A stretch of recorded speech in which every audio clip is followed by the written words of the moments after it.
If you click this video, you know that it's very different than what I talk about typically on my channel. I got probably the most comments I've ever received on a photo.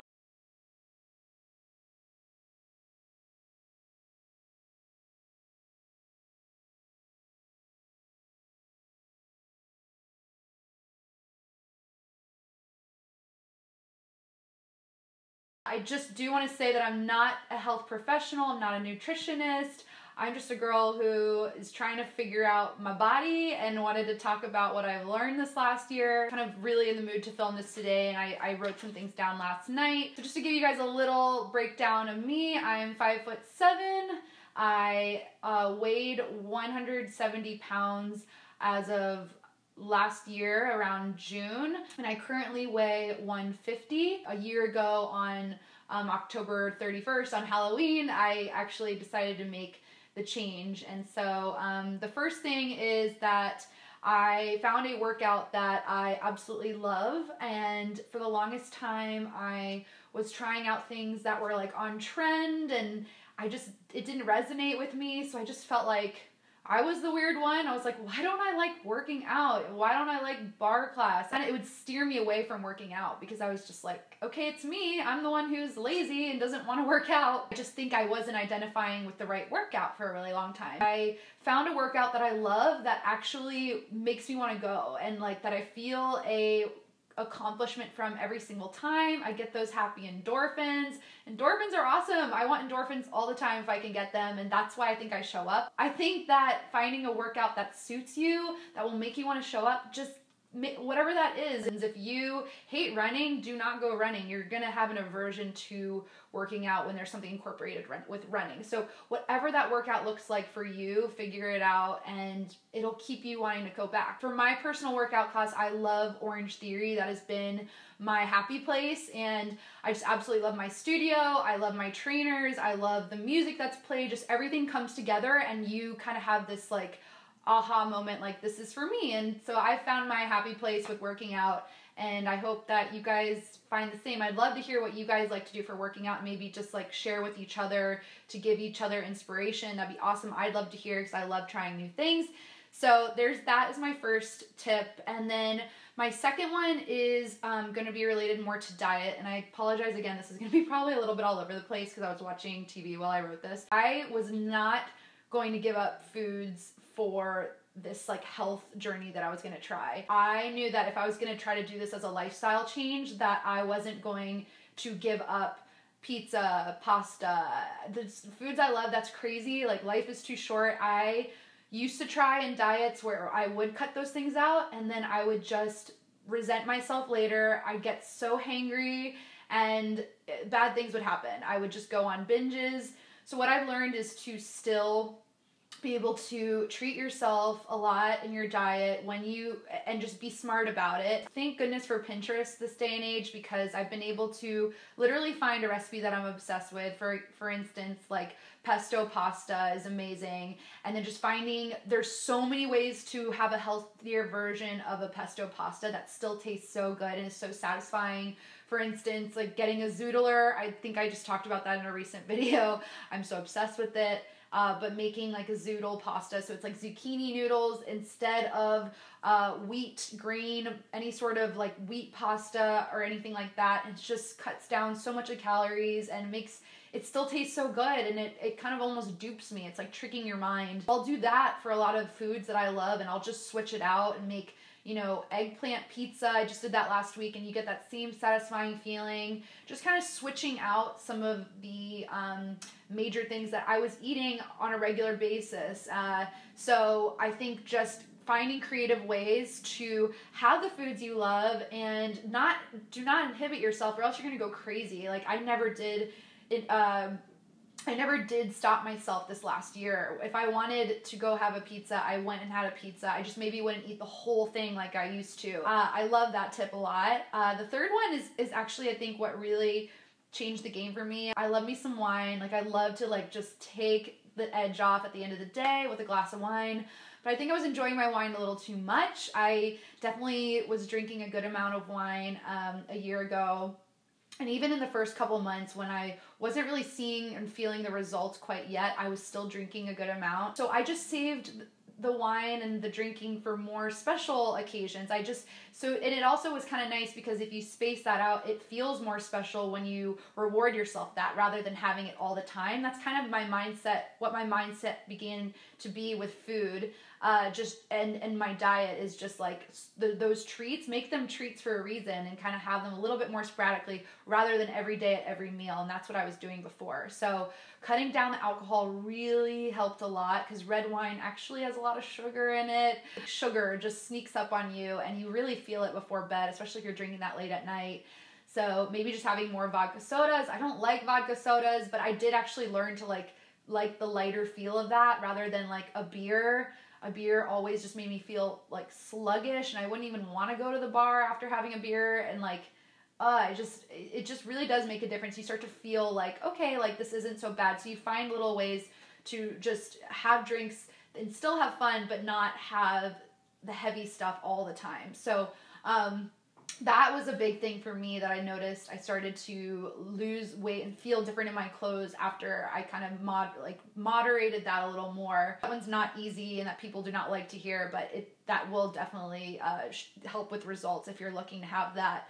Another big thing for me was actually organizing what I was planning on cooking and eating for the week. And I never did this before. I would literally just be like, what am I in the mood for today? And it was always like, going for the bad stuff and just walking down. I have a lot of takeout I can get around from me. And, I'm like, I want to support the local businesses, but that's not a good idea all the time. You want to actually, know what you're putting in your body. And I absolutely love grocery shopping now. Like that is also like my happy place, like going in a little cup of coffee and like buying just stuff that is going into your body and just feels really good and kind of therapeutic to go in and go shopping for yourself.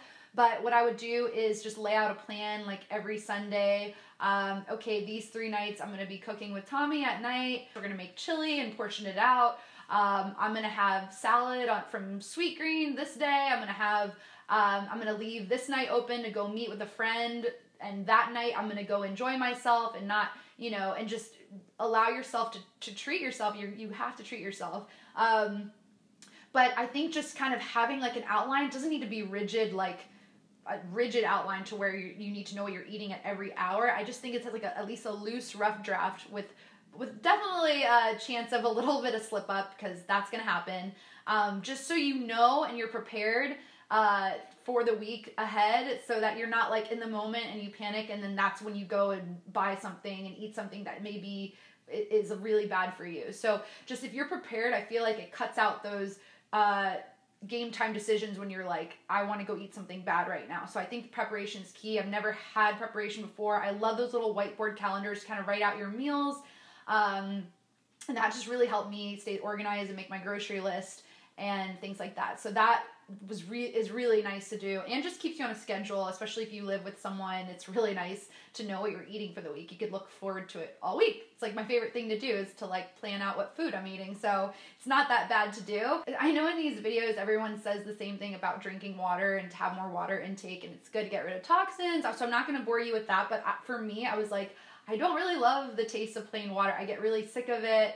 So, and the thought of drinking like 2 liters a day seems exhausting, but I actually started drinking more when I changed up the style of water bottle that I use. So I use a water bottle that's like a jug with a huge straw in it. I'll link it or put an image right here of it. It makes me drink so much water. I think it's because of the straw, and I've actually heard of other people who've done videos like this say similar things, and I don't know what it is, if it's like psychological, like laziness, what it is, but something about picking up a water bottle versus drinking with a straw. And I've gone through 3 boxes of straws this last year. I'm just like obsessed with straws. It's probably why my belly is so full of air all the time. I drink like 2 or 3 of these a day, and I used to never drink water, so I just feel like I'm always super hydrated, especially now that I'm working out a lot more. It's so important and it's really great for weight loss. So I highly recommend like looking for the right kind of water bottle for you to get you that hydration going and get you incentivized to be drinking water. But I also really love sparkling waters, and I mean, obviously they're everywhere, and I'm about to be so basic right now, but LaCroix sparkling water literally is so refreshing and feels good, and sometimes I'll even have that like right after dinner, and it'll just give that like nice little bit of sweetness just to kind of satisfy that sweet tooth. I'm also obsessed with the Dasani sparkling waters. They are so carbonated, and it literally tricks me into feeling like I'm drinking a Sprite. So just staying hydrated and being creative about how you're staying hydrated really is key. And next tip is to, as a way to kind of see your results, is to not focus on the scale. I think that the scale is really deceiving. For me personally, I do, again, my workout class is a lot of strength training, so I've built up a lot of muscle. So muscle weighs more than fat. You're gonna see on a scale, if the number is not changing after a few months from when you're working out and you're questioning what you're doing. For me, I was building up muscle. So, I mean, it wasn't fair to look at a scale and to go off that number. And I just strictly went off the feeling of how I felt in my clothes. That was the first way I really started to tell that things were happening in my body and things were changing. So that was really exciting to feel in my clothes. And also by taking progress photos. Sometimes that's actually what I kind of noticed of myself to get me started is I saw a photo I didn't love of myself and the way I looked in a photo. And so same effects it has on you doing photos that show progress. So I think taking photos is really helpful and a really great key. I think it's a little awkward. My camera roll right now has like a bunch of really awkward sports bra photos and me in like boy shorts, but it does help. It really does help your eye kind of understand what's happening. If you do need a tool to kind of track your progress, I recommend that over the scale. I would say also it's really important that kept me going all year is setting little goals for myself. Like obviously the ultimate goal is to feel good, have physical and mental happiness and health, and I want this to last a long time. And so I think what's been so sustainable about it is because I've set small goals for myself. I've never run this fast on the treadmill before, so every month I was kind of setting a personal goal of how far I can last on the treadmill, how fast I can go, and when you beat that for yourself and you can show that to yourself, it feels so good. I haven't had anything like that in a really long time where you can walk away from your workout and be like, I did that, and I did that in this amount of months, and it's just a really good feeling. So you can set small goals like that, and you just feel so good to know that you reached that on your own. It took you to get to that point. I also definitely set goals that are a little more materialistic. Like if I am doing a really good job or if I hit a personal goal, I will go treat myself to a new workout top or a new bra or something, just to, you want to feel good about the clothes you're wearing to the gym. And, I do like to treat myself in that way.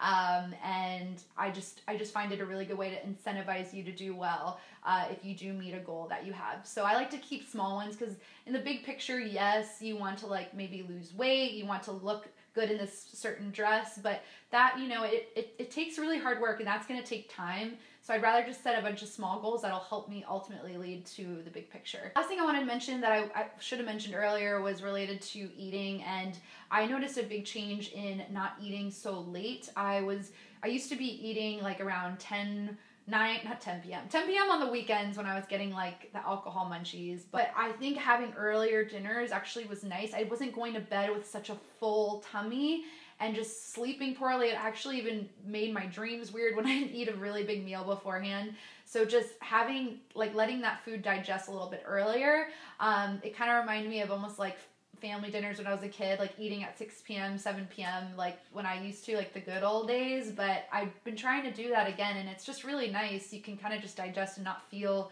like crap going to bed. So that was just my other really big tip, is maybe just trying a different schedule of times when you're eating. And that's something that I've had to really just be committed about, because I was like, who is eating at 6 p.m.? It's still light outside. I cannot shove food down my mouth right now. But that is also another thing I've been doing that I think has really helped. I think I did 8 little tips, and I know I went on some tangents, but I just wanted to share my experience this last year with you guys. I've never been happier. I think a lot of it too is just the mental benefits of working out and feeling good about what you put in your body with your diet, and like really just reflecting on how much I've done, and it hasn't been painful. I think what's been sustainable about it is because I found something that I like. I found foods that I like that are healthier, and I'm just making work for me, but I'm also treating myself. And so I think that's what's been so sustainable about why I'm so happy with what I'm doing, and that I had these results without killing myself over it. Like I've not held back. I've still really enjoyed myself. So I hope this helps some of you guys out there who may be just trying to figure out your way in your health journey. So if you're afraid to start, I would say just find something that you can identify with. Don't be afraid to start. Just start start Pinteresting different things that work for you, and start making a board. Get inspiration from Instagram. There's literally inspiration all around us. I think that's a beautiful thing about social media right now, is there's a lot of positive influence out there that we can look to for whatever goals you might have. So I hope this does help some of you guys out there. Thank you so much for joining me. If this was your first video joining me, this is very weird because I don't usually talk about fitness or health. I'm obviously always talking about makeup or hair, so this is definitely a bit of a change, but really nice to just sit and talk with you guys. Not gonna lie, it felt really good to just have a more casual video. So if you guys have any questions or comments below, let me know, and I look forward to seeing you guys all in the next video as always. So take care. Bye.